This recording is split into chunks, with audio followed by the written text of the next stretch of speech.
C'est un bandit de grand chemin.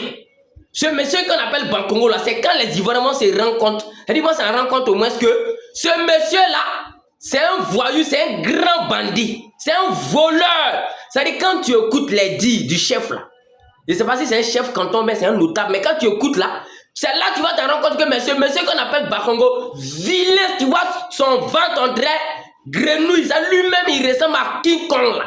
Tu le vois vilain comme ça là. Tu sais que même sa maman même n'a pas une carte grise avant de le mettre au monde.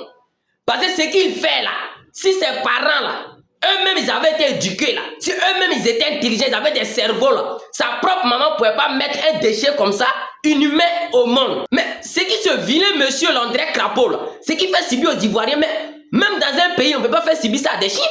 C'est-à-dire, réveille-toi un matin, tu danses les réseaux, tu vois les vidéos même que tu vois là, les Ivoiriens sont dans les rues, les matelas sont dans les rues, il y a des malades, il y a une dame même, je l'ai vue là. C'est-à-dire, elle n'a pas toit, elle avec ses enfants comme ça. Au dehors, au milieu de la nuit, elle est en train de filmer.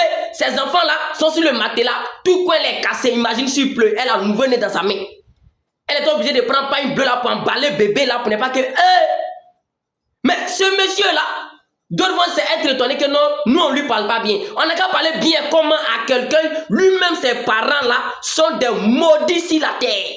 C'est-à-dire ses parents là, c'est des descendants même de diable même que même envoyé en Côte d'Ivoire pour déstabiliser la Côte d'Ivoire. Parce que c'est eux qui ont pris engendrer, c'est eux qui ont pris avoir au fond de eux les entrailles, c'est-à-dire un fruit qui a été pourri comme ça dans le monde des enfers même avant de venir sur la terre.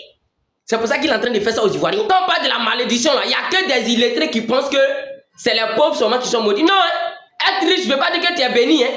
Il y a des riches qui sont maudits. Vous ne savez pas ça? Bon, si ce n'est pas la malédiction là, comment toi seul tu es au cou, ça fait un. Le fait d'être cool là, c'est pas un défaut, il y a des hommes cool, ok. Mais en plus d'être cool, tu as grosse tête sur toi. Ça fait déjà deux. Regardez bien, ça fait déjà deux.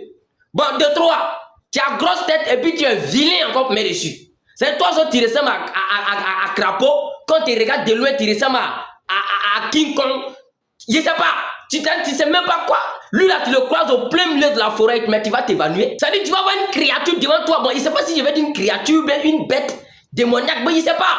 Mais tu vas voir quelque chose devant toi, sa taille, on dirait une bouteille de Koudoukou. Tu le vois, voilà, ventre là qui est sorti gros, long comme ça. On dirait réservoir de grimier. Ou bien réservoir de benne. Mais, si ce n'est pas une malédiction, comment avec tout l'argent des Ivoiriens là, que tu voles, vous bouffez là, vous torturez les Ivoiriens, vous avez l'argent des Ivoiriens, vous prenez l'argent des innocents pour vous enrichir. Mais malgré tout ça, là,